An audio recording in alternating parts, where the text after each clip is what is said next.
Bonjour à tous, je continue à vous partager des extraits du livre du cardinal Ratzinger, Foi chrétienne, hier et aujourd'hui. Mais une autre question se pose. Si vraiment il n'est pas possible d'échapper à la logique développée ici, s'il faut donc admettre la conséquence qui découle logiquement du dogme, il reste tout de même le critère décisif des faits. Est-ce qu'avec ce beau système, nous ne serions pas élevés dans les hautes sphères de la pensée en laissant derrière nous la réalité? Mais alors, la logique incontestable du système ne nous servirait à rien à cause de l'absence de fondement. En d'autres termes, il faut demander si les données de la Bible et l'éclairage critique sur les faits nous autorise à concevoir l'être filial de Jésus comme nous venons de le faire, d'après le dogme christologique. À cette question, l'on répond aujourd'hui de plus en plus franchement par la négative comme allant de soi. Aux yeux de beaucoup, la réponse affirmative apparaît comme une position précritique à peine digne de considération. Contre cela, je voudrais essayer de montrer que la réponse affirmative non seulement est justifiée, mais s'impose, si l'on ne veut pas tomber, ou bien dans des élucubrations rationalistes sans consistance, ou bien dans des représentations mythologiques du Fils, dépassées et surmontées par la foi biblique au Fils et par l'explication donnée par l'Église ancienne. Un cliché moderne à propos du Jésus historique.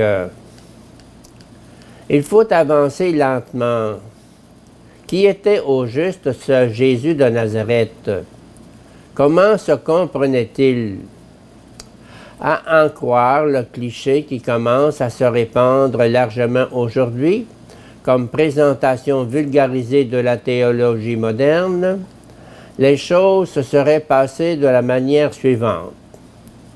Il faudrait se représenter le Jésus historique comme une sorte de docteur prophétique apparu dans l'atmosphère d'exaltation eschatologique du judaïsme tardif. Il aurait annoncé, conformément à cette situation imprégnée d'eschatologie, la proximité du royaume de Dieu, affirmation tout d'abord à sens strictement temporal. Maintenant, très bientôt, arrivera le royaume de Dieu, la fin du monde. D'autre part, Jésus aurait tellement mis l'accent sur le maintenant que l'aspect de futur temporel ne pourrait plus être considéré par celui qui regarde les choses en profondeur comme le message authentique. Celui-ci consisterait plutôt, même si Jésus lui-même pensait à un futur, à un royaume de Dieu, dans l'appel à la décision. L'homme serait désormais entièrement engagé à l'égard du maintenant qui vient continuellement à sa rencontre. Ne nous arrêtons pas au fait qu'un message aussi dénué de contenu, grâce auquel on prétend mieux comprendre Jésus qu'il s'est compris lui-même, aurait pu difficilement signifier quelque chose pour qui que ce fût. Écoutons plutôt la suite.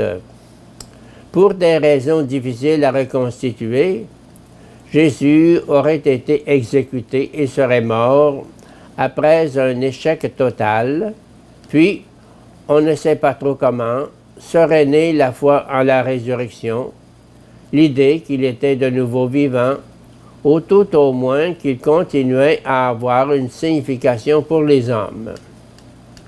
Peu à peu, cette foi se serait développée pour aboutir à l'idée, existant également ailleurs sous une forme semblable, selon laquelle Jésus reviendrait plus tard comme Fils de l'homme ou comme Messie.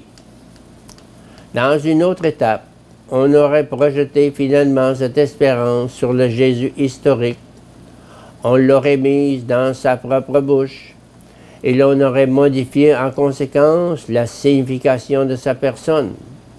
on aurait présenté les choses comme s'il s'était proclamé lui-même le Fils de l'homme ou le Messie à venir. Très vite, toujours d'après notre cliché, le message aurait passé du monde sémitique dans le monde hellénistique, entraînant des conséquences très importantes. Dans le monde sémitique, l'on avait interprété Jésus selon les catégories juives, Fils de l'homme, Messie. Ces catégories, n'ayant pas de sens dans le monde hellénistique, auraient alors été adaptées à des concepts hellénistiques. Au schème sémitique de Fils de l'homme et de Messie, on aurait substitué la catégorie hellénistique de l'homme divin ou de l'homme-dieu, Théosaner, pour rendre intelligible la figure de Jésus. Or, l'homme-dieu, au sens de l'hellénisme, serait caractérisé surtout par deux attributs. Il est thaumaturge et d'origine divine. Ce dernier attribut signifie qu'il est, d'une manière ou d'une autre, issu de Dieu qui est son Père. Son origine mi-divine, mi-humaine est précisément ce qui fait de lui un homme-dieu, un homme divin.